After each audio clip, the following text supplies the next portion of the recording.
Всех приветствую! Давайте сегодня посмотрим Таро прогноз для Овнов на июль 2024 года. Что ожидает Овнов в июле 2024 года?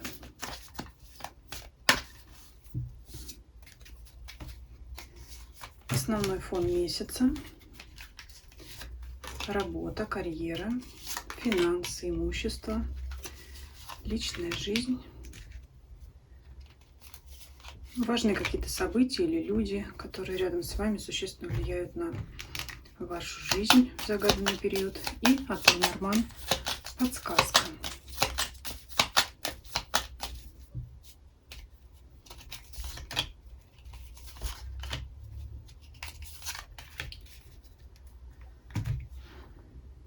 Итак, основной фон месяца. Так, что тут такое?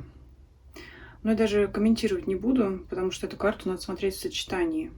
Ну, переживания, безусловно, какие-то вы сами видите. Я думаю, эту карту расшифровывать не требуется. Но давайте будем смотреть, с чем это связано. Работу смотрим. Ну что, пора отпусков. 4 мечей, время передохнуть. Это либо, ну, на самом деле отпуск ваш, да, в июле месяце, либо это спокойное течение времени на работе, без каких-то взлетов и падений. С чем связано переживание, скорее всего. Ну, здесь 9 мечей, которая идет основным фоном, она не отыграется как-то так прямо ужасно. Скорее, это переживание по поводу, ну, такого затишья.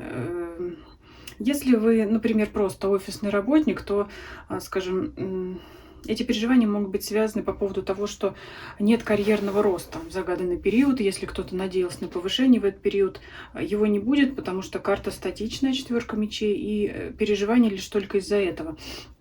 Ну, если ваша деятельность связана с торговлей, это переживание по поводу того, что, например, не сезон, да, вот меньше клиентов как-то стало, может быть, ну, вот такого плана, да, то есть затишье клиентского потока, может быть, каких-то продаж. Вот единственное, с этим я вижу переживания связанные.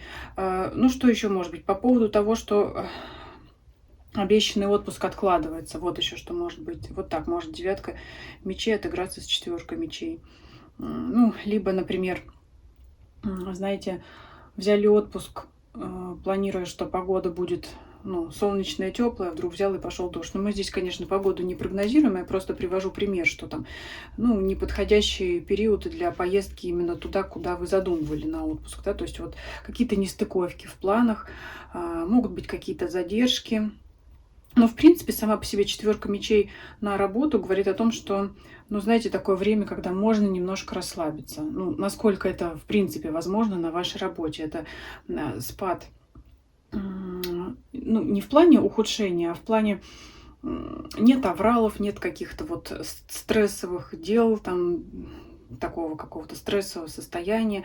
Поэтому, в принципе, ну, здесь 9 мечей не так страшна. Просто, может быть, какие-то события, желаемые, связанные с карьерой, работой, откладываются на какой-то будущий период, а вы надеялись, что вы, наконец, реализуете это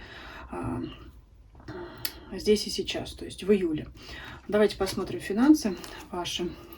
Карта экономии. Но это экономия вынужденная. Конечно, не очень хорошо сочетается с 9 мечей. 9 мечей здесь везде будет, конечно, выносить свою ложку дегтя. Но здесь, скажем так, те деньги, которые вы запланировали на что-то потратить, придется попридержать, приостановить, потому что, ну, возникнут обстоятельства, когда не время идти в разнос, так скажем, не время тратить не время тратить деньги на развлечения, удовольствие, придется что-то подкопить.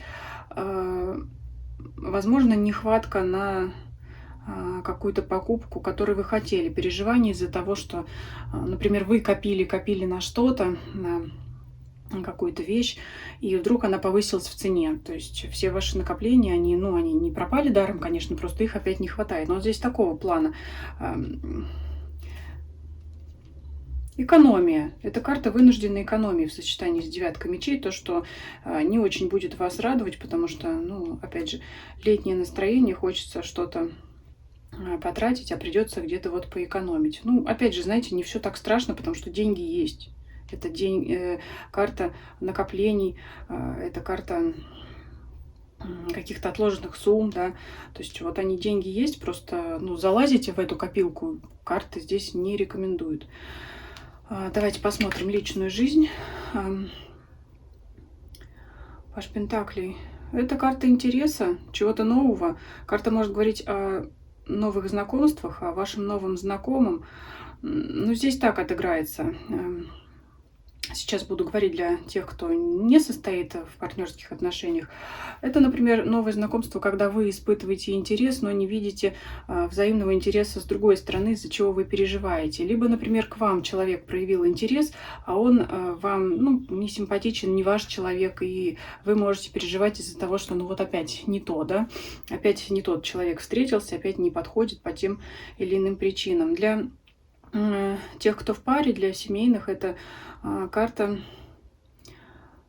скорее говорит все-таки о материальном быте вашем совместном, когда, наверное, приходится простраивать планы о том, как расходовать семейный бюджет, возможно, связанные с этим переживания. То есть что-то вы запланировали совместное, ну, это может касаться всего чего угодно, совместного быта, который требует определенных материальных затрат. И вот здесь, знаете, я и не вижу тут ваших разногласий с партнером по, ну, вот на этой финансовой почве. Но, тем не менее, это какие-то переживания, когда вот хотелось бы денег побольше, но, опять же, вот их как-то не хватает. Опять же, это может быть связано с картой экономии. Но вот здесь вот больше в рутину отыграется. Нет, знаете, ну, нет романтических карт, поэтому тут любви не могу обещать. Еще что может быть? Опять я уже сказала, Паж Пентакли — это карта интереса. Для тех, кто в паре, это может говорить о том, что, ну, кто-то, вы или ваш партнер считает, что, а может быть оба, что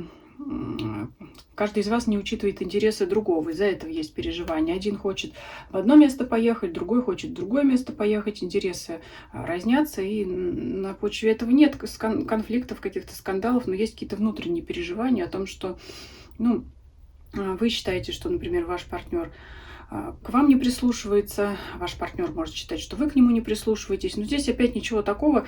Скорее, карта советует этот интерес проявить, да, то есть обсудить, показать вашему партнеру, рассказать, поговорить, что вот давай обсудим, там, я хочу вот так-то, так-то, так-то, ваш партнер вам скажет, что он хочет. Так, в общем, это все нужно конструктивно обсудить. А если молчать и обижаться, то, ну, можно так и сидеть и обижаться.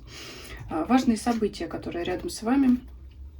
Шестерка кубков, опять карта детей, карта прошлого. Давайте начнем для тех, кому актуален вопрос детей. Это какие-то переживания, связанные с вашими детьми.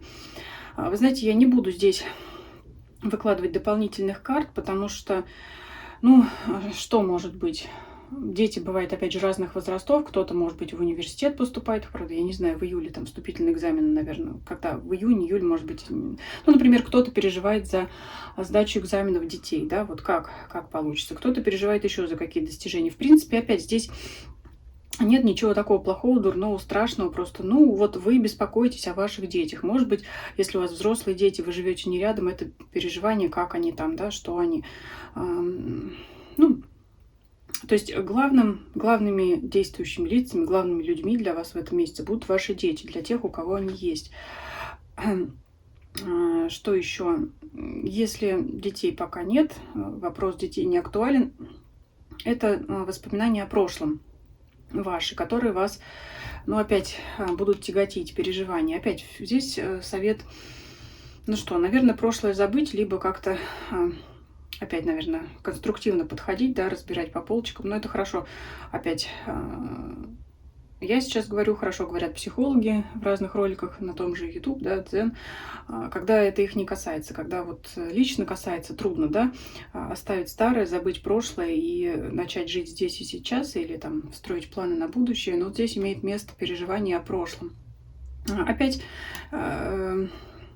ну, это что-то из разряда ностальгии, как хорошо, как было раньше. Вот раньше на том месте мне было лучше, здесь сейчас не так и так далее. Но шестерка кубков, карта все-таки положительная. Здесь она больше проигрывается скорее как ностальгия. Ну и сожаление о том, что вот сейчас уже не так, а раньше было лучше. Вот здесь эту карту я вижу. Так, давайте посмотрим. Подсказочку от Ленорман.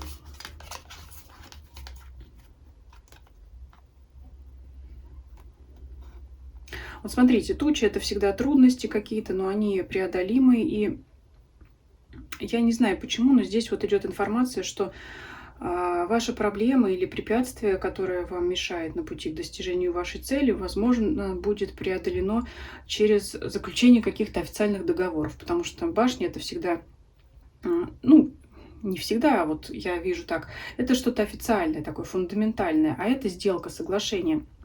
Если это связано с рабочими вопросами, то ваши переживания, опасения урегулируются после того, как вы, ну, скажем, подпишете какие-то документы, заключите контракт, договор и так далее. То есть, вот, может быть, вы переживаете, что какое-то время откладывается заключение этой сделки. Да? Мы говорили, что по работе может что-то откладываться, задерживаться. То есть, все урегулируется в итоге.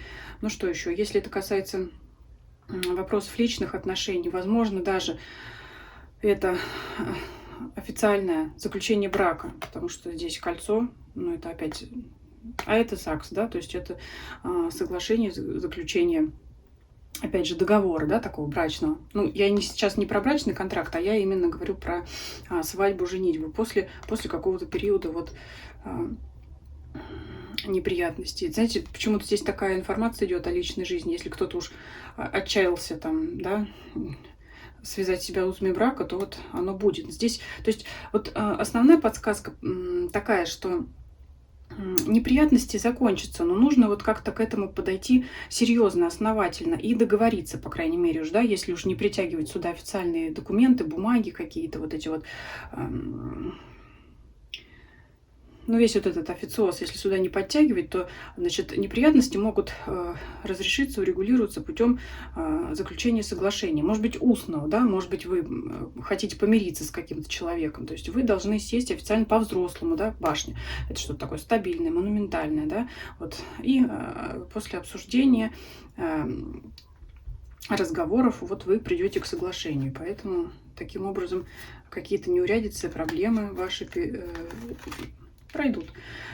Что могу сказать по этому раскладу? Конечно, девятка мечей так сразу омрачила настроение. Не знаю, кто еще до конца досматривал этот расклад или нет. Увидев девятку мечей, уже все карты выучили наизусть, я думаю.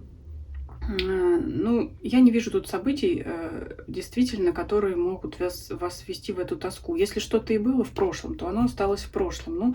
Ну, просто, как обычно говорят, этот период надо пережить. А так здесь, ну, честно говоря, такой рутинный расклад. Самое интересное тут, конечно, если у кого отыграется все-таки отпуск, и постарайтесь там действительно расслабиться, отдохнуть, да, либо если вы в отпуск не идете, используйте это время работы как, ну, тоже своеобразный отдых, когда работа идет своим чередом, когда она проходит спокойно, нет вот этих каких-то потрясений и нештатных ситуаций. Вот, поэтому, ну, что здесь еще можно сказать? Ну, финансы я уже сказала. Это все-таки карта накопительства. Это не говорит, что вам денег не хватает. Это карта, знаете, кубышечки такой. Вот. Так, итоги подвели.